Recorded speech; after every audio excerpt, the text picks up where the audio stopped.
সংগঠনের গুণগত মান নিয়ে সওয়াল করলেন মানিক সরকার। পাশাপাশি মানুষের সঙ্গে আরো নিবিড় সম্পর্ক গড়ে তোলার উপর জোর দেন তিনি। বিশ্বের প্রথম সমাজতান্ত্রিক বিপ্লবের রূপকার ভ্লাদিমির ইলিচ উলিয়ানভ লেনিনের জন্মদিন প্রতি বছর যথাযোগ্য মর্যাদায় রাজ্যেও পালিত হয়। এবছর ১৫০তম জন্মদিন বিভিন্ন কর্মসূচির মধ্য দিয়ে উদযাপন করা হয় সিপিএম এর তরফে। বিকেলে আগরতলা টাউন হলে হয় হল সভা। মহামতি লেনিনের প্রতিকৃতিতে পুষ্পার্ঘ্য অর্পণ করেন সিপিএম পলিট ব্যুরো সদস্য মানিক সরকার, রাজ্য সম্পাদক গৌতম দাস, মানিক দে সহ অন্যান্য নেতৃত্ব।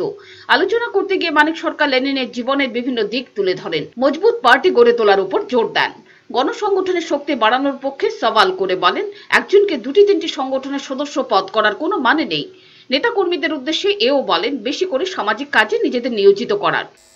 পার্টি কর্মসূচি প্রতি আপনার আনুগত্য থাকতে হবে, ঘোষণা দিতে হবে, আপনি মেম্বারশিপের টাকা দেবেন, লেভি দেবেন, সব ঠিক আছে, কিন্তু বড় যে কথা মানুষের সঙ্গে থাকতে হবে। তো পার্টি করছেন কেন?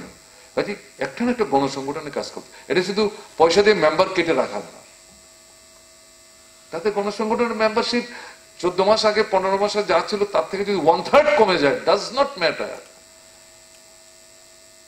এতে এতে উদ্বিগ্ন হওয়ার কোনো কারণ নেই।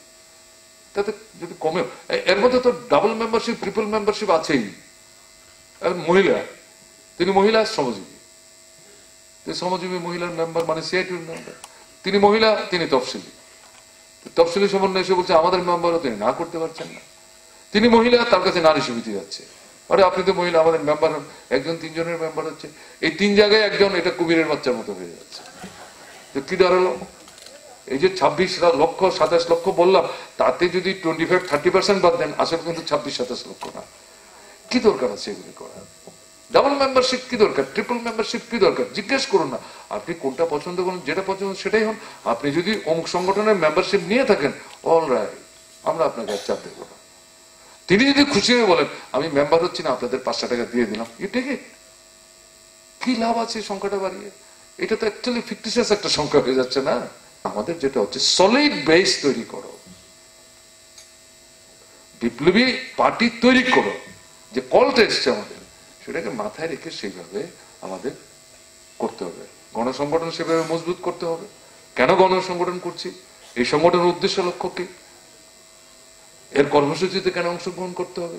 আমার অংশগ্রহণের মধ্য দিয়ে যারা এখন এই বৃত্তে আসতে পারে, আমার সঙ্গে আসেনি, তাদেরকে আমি আকৃষ্ট করবো, জয় করবো, এরকম। এই যে 26 লক্ষ 27 লক্ষ বললাম, তাতে যদি 25-30% বাদ দেন, আসলে কিন্তু 26-27 লক্ষ না। কি দরকার আছে এগুলি করার? ডাবল মেম্বারশিপ কি দরকার? ট্রিপল মেম্বারশিপ কি দরকার? জিজ্ঞেস করুন না, আপনি কোনটা পছন্দ করুন, যেটা পছন্দ সেটাই হন। আপনি যদি অমুক সংগঠনের মেম্বারশিপ নিয়ে থাকেন, অল রাইট, আমরা আপনাকে আর চাপ দেবো না। কি লাভ আছে সংখ্যাটা বাড়িয়ে? এটা তো অ্যাকচুয়ালি ফিকটিশিয়াস একটা সংখ্যা হয়ে যাচ্ছে না? সাধারণ মানুষ যাতে আকৃষ্ট হয় এমন জীবনধারা তৈরির জন্য নেতাকর্মীদের পরামর্শ দেন মানিক সরকার। জলে মাছের মতো মানুষের সঙ্গে সম্পর্ক গড়ে তোলার উপর জোর দেন। যেমন মাছ বিনা বাধায় কিলবিল করে সাঁতার কাটে, কমিউনিস্টরা সোসাইটিতে মানুষের মধ্যে এরকম ভাবে তারা চলবে। এই না হলে কিসের কমিউনিস্ট? এটা আমাদের কাছে একটা অত্যন্ত বড় শিক্ষা, অত্যন্ত বড় শিক্ষা। আগেরটা যেটা হচ্ছে মূল মতাদর্শের ভিত্তি। মতাদর্শ কেন? সমাজতন্ত্রের জন্য, শ্রেণীহীন শোষণ মুক্ত সমাজ। এবং এটা কার জন্য? মানুষের জন্য। সেই মানুষের মধ্যে যাও, তুমি আমি বুঝলে তো হবে না। তাহলে এটা হচ্ছে অত্যন্ত গুরুত্বপূর্ণ শিক্ষা। এবং আপনার জীবনধারা, আপনার ব্যবহার, এগুলো দেখে যাতে মানুষ আকৃষ্ট। ওই যে লোকটা যাচ্ছে সে কমিউনিস্ট,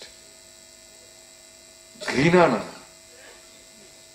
শ্রদ্ধা থেকে, বিশ্বাস থেকে, মমত্ব থেকে, ভালোবাসা থেকে, এরকম জায়গায় যেতে হবে। আমরা সবাই কিন্তু এই জায়গায় নিজেদের নিয়ে এখনো পৌঁছতে পারিনি। এই জায়গাটা মাথায় রাখার দরকার আছে, যে সবটা মিলিয়ে যদি আমরা করতে পারি, তাহলে লেনিনের জন্মদিন পালন করা যথার্থ হবে। লেনিন কিন্তু এগুলো আমাদের জন্য রেখে গেছেন, made a mark, historical mark. Lenin নাই, থাকলে 150 হতো, কিন্তু লেনিন আছে। যে কাজ তিনি করে রেখে গেছেন তার মধ্যে আমরা যদি লেনিনকে হাতের কাছে পেতে চাই, এই শিক্ষাগুলো নিয়ে আমাদেরকে সেভাবে তৈরি হতে হবে, সেভাবে এগোতে হবে। সরাসরি রাজ্যের বিজেপির সমালোচনা না করলেও তিনি বলেন, বাম নেতারা যত না এখন বলছে তার থেকে বেশি মানুষ বলছে। পাশাপাশি মতাদর্শের ভিত্তি শক্ত করার কথাও বলেন মানিক সরকার। ব্যুরো রিপোর্ট, চ্যানেল দিনরাত।